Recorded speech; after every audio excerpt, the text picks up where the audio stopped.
Assalamualaikum warahmatullahi wabarakatuh. My name is Winda Kusnadi, so I'm here. I want to present the final project for classroom management. Okay, so topic one is teaching tolerance. Teaching tolerance is a program formed in 1991 by the Southern Poverty Law. The program helps educators and schools educate children and yet to become act- active participants in advancing democracy. Okay. Teaching tolerance is an educational approach and movement aimed at promoting respect, inclusion, and social justice in schools. It helps students develop empathy, challenge bias, and build inclusive communities. Teaching tolerance means teaching students to respect people of all backgrounds, regardless of race, religion, gender, ability, or culture. Helping students recognize bias, prejudice, and injustice, and encouraging them to take action against it. So, for the last, creating a classroom environment where diversity is valued and every student feels safe and included. Okay. Okay. Core goals of the teaching tolerance. The first is identity.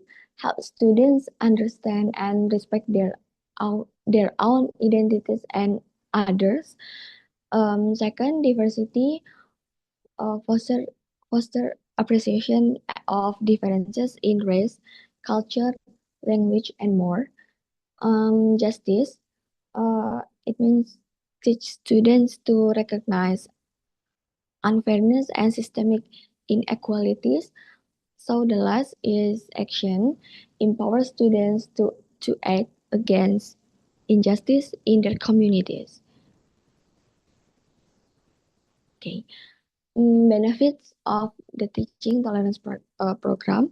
Learning involves teaching students how to get along with others. For example, teaching tolerance promotes better relationship among children by teaching them how to appreciate diversity early. Teaching tolerance helps learners acquire positive citizenship and they can foster better relationship with different members of society. Okay, why tolerance matters in the classroom? Okay, the first one is promote a positive learning environment. There are students learn best when they feel safe, respect, and value. In it encourage collaboration and positive relationship among students. Okay. Next, there is prepare students for a diverse world. Our societies are cultural and interconnect. Tolerance equips students with the skills to work with people of different backgrounds in college, careers, and communities. Okay. Strategies for an inclusive classroom. Okay, first, build respectful relationship, learn and use students' names correctly, and then show interest in their backgrounds and experience. Use diverse materials. It such as books, visual, and example from different cultures, abilities, and identities. Uh, Create inclusive rules, like set classroom norms around kindness, respect, and listening. Okay, helping student. Okay, second topic, there is helping student handle anger, frustration, and aggression. Okay, it's inevitable that there will be times when you have a student who is uh angry, whether they express themselves in loud outbursts of use, discomfort, or temper tantrums. There are effective ways to use early behavior intervention to help your students like feel calm, seen, and heard. So Emotion are complex psychological responses we have to stimulate in our environment or our internal thoughts. They are part of our daily experiences and influence over our thoughts, behaviors, and relationship with others. Each emotion serve a different purpose and arise in response to different situation. Okay. Okay. This is like the effective ways to help students is there are with a supportive classroom uh, climate, establish clear expectation like teach students rules about respectful behavior, emotional regulation, and conflict resolution, model emotional regulation like they are demonstrate calm and respectful responses to challenging situations, teach emotional regulation skills, recognize emotion using self-calming techniques. There are deep breathing, visualization, or journaling. Okay, okay. The last topic is dealing with disruptive behaviors. Dealing with disruptive behaviors is one of the key challenges in classroom management. Effective strategies combine proactive planning, clear expectation, and consistent responses.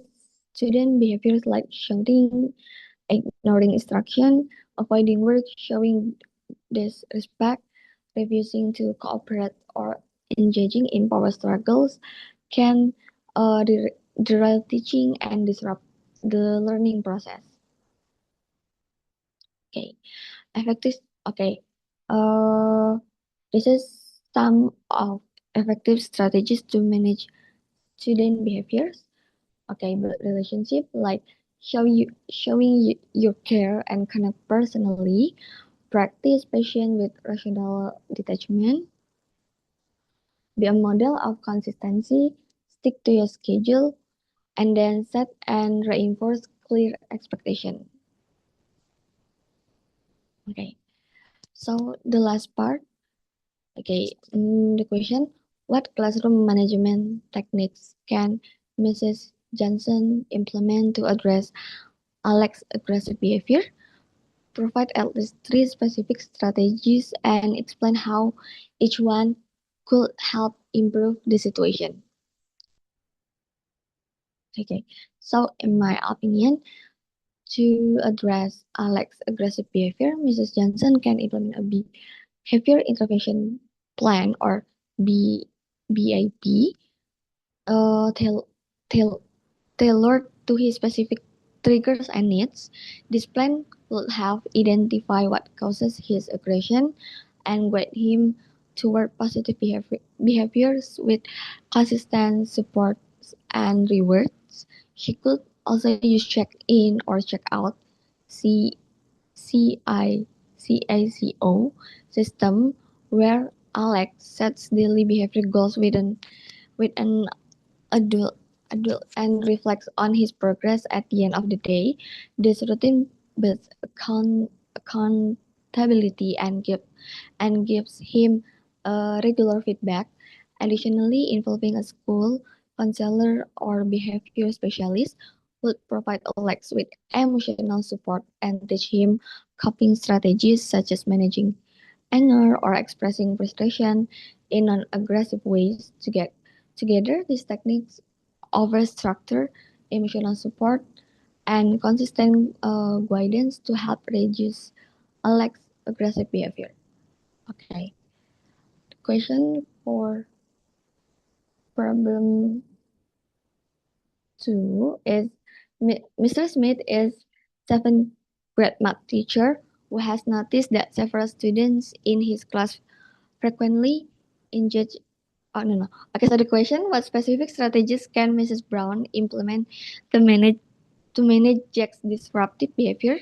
Okay, so provide at least three strategies and explain how each one could help address the issue. Okay, so in my opinion, the answer is to address the ongoing of Jack's behavior in his classroom. Mr. Smith can implement three specific classroom management strategies that are proven to improve student focus and reduce distraction. First, structured classroom routines can help students know exactly what what is expected of them at each stage of the lesson. When students follow a predictable routine, such as beginning class with a warm up, problem, or transitioning smoothly between activities, they are less likely to become distracted. This consistency reduces downtime and keeps students engaged. Second, proximity control and active monitoring are effective ways to subtly manage behavior by walking around the classroom, contact, making eye contact, and positioning himself near students who tend to be off task. Mr. Smith can discourage chatting and phone use without interrupting the flow of the lesson. This silent reminder often helps students refocus. Third, Mr. Smith can use positive reinforcement through a behavior tracking system by recognizing and rewarding students who stay on task either verbally with points or small privilege. He creates motivation for others to follow. A visible reward system such as participation chart or group points can encourage friendly competition and increase accountability. Okay. The last question: what strategies can Mr. Smith use to increase tax behavior and decrease of tax behavior? Provide at least 3 specific. Okay. So, in my opinion, okay. To manage Jack's disruptive behavior effectively, Mrs. Brown can implement the following 3 specific strategies. Okay, first, Mrs. Brown can develop a behavior contract with Jake. This is a written agreement between the student and teacher that outlines expect behavior, specific goals, and clear consequence or rewards. By involving Jack in the creation of the contract, he gains a sense of ownership and responsibility. This helps set clear expectation and allows Mrs. Brown to hold Jake accountable in a structured, fair way. Second, she can use a private clue system to redirect Jack without drawing public attention. For example, uh, a simple hand signal or a sticky note on his desk can remind him to stay on task. This strategy reduces disruption to the rest of the class and helps Jack become more self-aware his behavior without feeling embarrassed. Embarrassing. Third, Mrs. Brown should consider implementing frequent positive reinforcement by intentionally recognizing and praising Jack when he is on task. Even for small efforts, she encouraged the repetition of positive behavior. This could incite this could include verbal praise, participation points, or small privilege. When Jack sees that appropriate behavior is noticed and rewarded, he is more likely to stay engaged. Together, these strategies create structure, reduce confrontation, and promote positive behavior, helping Jack become a more focused and cooperative learner. Okay, so that's enough for me. Wassalamualaikum warahmatullahi wabarakatuh.